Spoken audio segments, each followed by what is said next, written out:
phosphatase and some of the liver tests and whatnot, those are high, but remember, this can actually happen during growth spurts and through puberty changes and things like that. Those can go high, and it's actually normal for them to go high.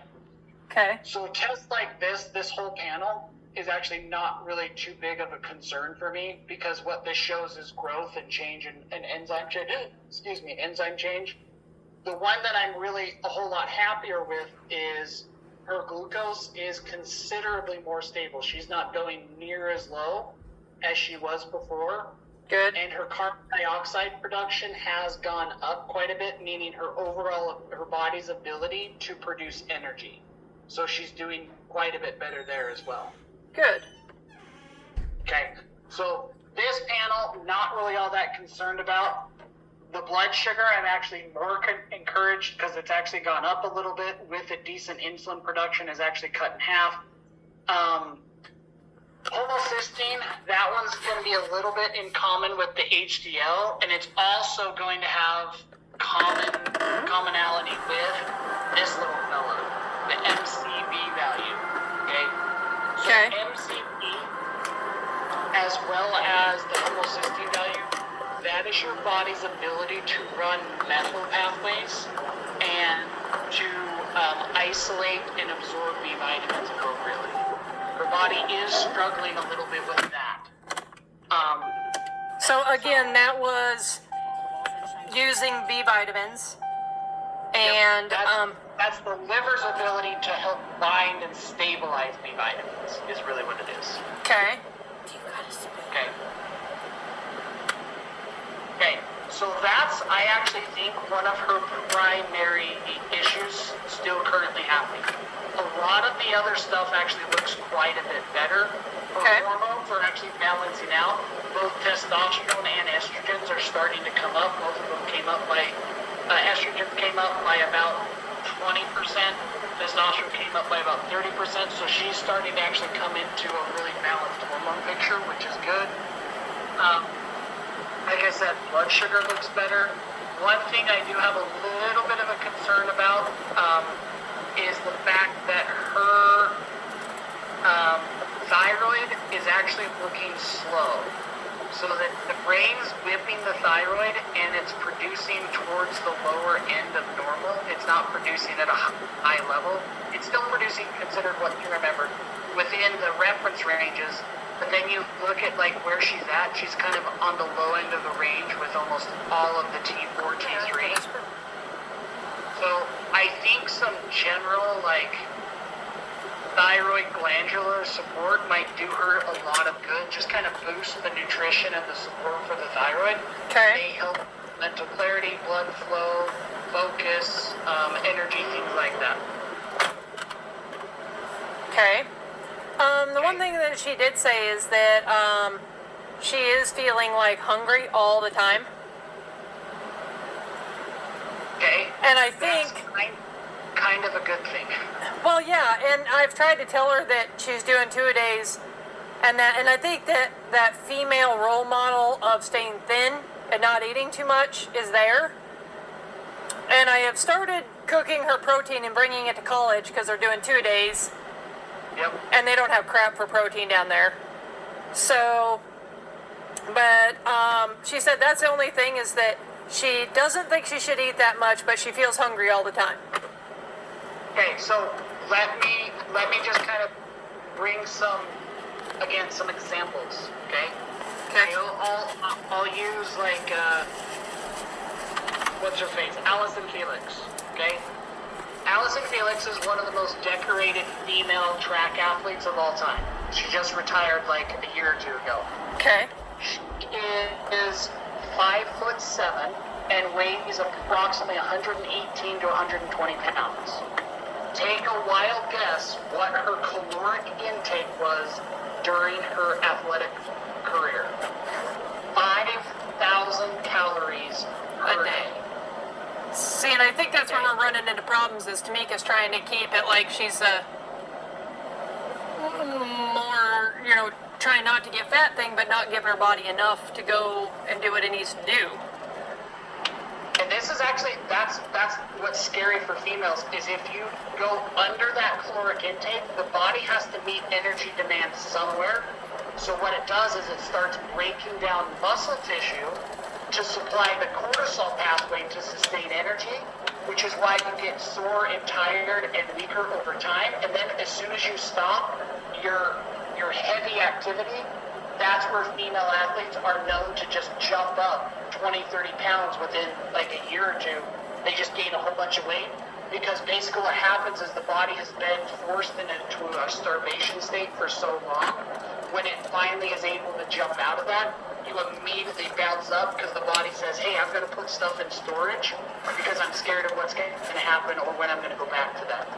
Actually, and that's the thing, I always tell people, when I was playing like college football or things like that, I was eating almost 8,500 calories per day just to maintain 2-a-days, practices, lifting, school, all that other type of stuff. I literally carried a double bag of food. And then I realized as I'm leaving that sport, I decrease my activity level, I decrease my caloric intake, and I'm able to manage and kind of stay at a really healthy and manageable weight. So yeah, that's just basic physiology 101. You have to feed that energetic system. If not, the brain is forced into doing it another way. And the way the brain does this is it breaks down what it considers non-survival tissue, and that's where it starts breaking down bone and muscle tissue and things like that. Right, and I am recording this because I definitely do want her to hear it from you. Yeah. So no, and it really is important. I have this conversation a lot. Remember, and just to kind of remind her, I've worked with professional athletes, I've worked with Olympic national teams, I've worked with college athletes, I've been one. Like, you have to understand, like, the amount of food that, it's not just males, that these female athletes are ingesting is quite incredible. And you can even look it up. A lot of them are very open about this because they're all about, healthy athletics and stuff like that. A lot of them will post and publish like what their diet plan is. And the standard female athlete is at a minimum of 3,500 calories a day. I mean, we're talking minimum.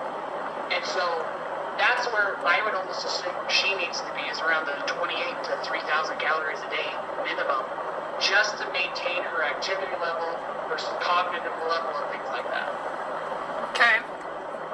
And that's good to know because, and especially even if you are researching it, there's so many things to be said about everything. You know what I mean? Yeah, so, but the good news is, and to her credit completely, she actually is, on several factors, looking quite a bit better. I do think she's doing better overall, but there's a few things I think we can support to kind of make sure she's really, optimizing where she's at.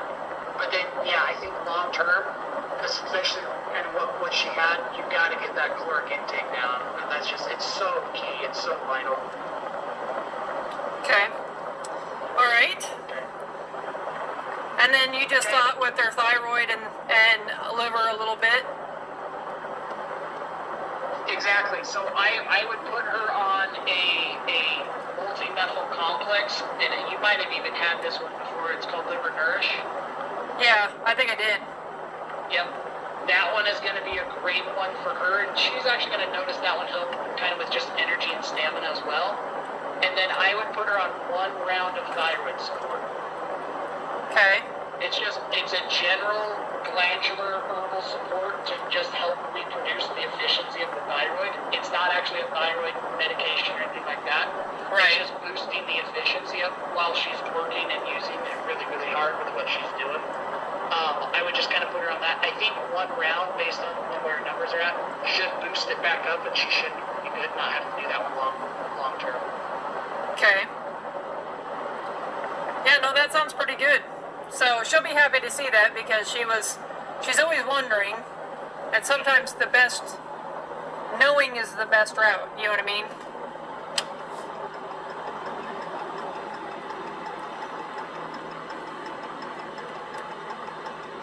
Are we froze up?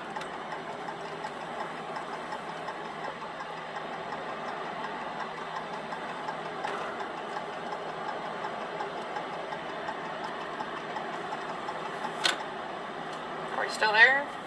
Yeah, you There you froze go. up there for a second. Well, maybe not. What the heck? Where did you go?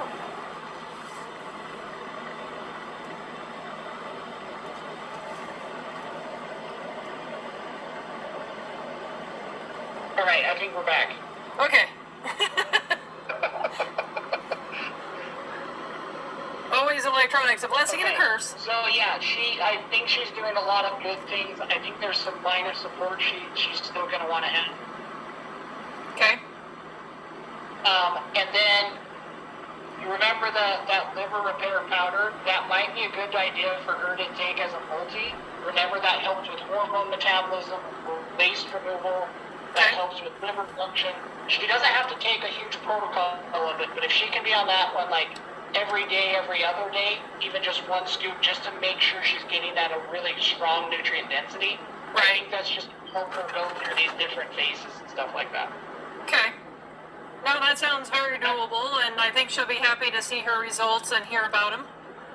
Yep. So yeah, I can actually just follow up with you. I'll send this stuff out to you if you want me to. How much is the liver one and the thyroid? Actually, let me look it up real quick. Okay. Let's go with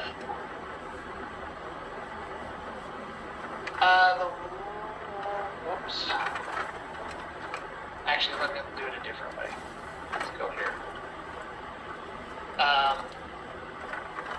Okay, liver is 80. Okay. The thyroid is 37. Okay, that's doable. And the liver nourish. So there's the two: the thyroid support, and the liver or the methyl support. Those two that at her blood work indicates she really needs. Those are 37 and 49. Okay. And the powder, like that general just liver repair, the overall like support that I think would be good for, that's the one that's 80. So you're looking at like 150 ballpark for all three, and they should last her the next 3 months or so at least. Okay. Yeah, no, that'd be good because that's kind of right through this volleyball season as well. So Okay. it'd be good to have that extra support. Yep. Okay. I'll have Lauren kind of just ship that to you. Is it better to do it to you, or is there an address? No, just go ahead and ship it to me. Yeah, we see her all the time. That's not a big deal. She's not too far from us.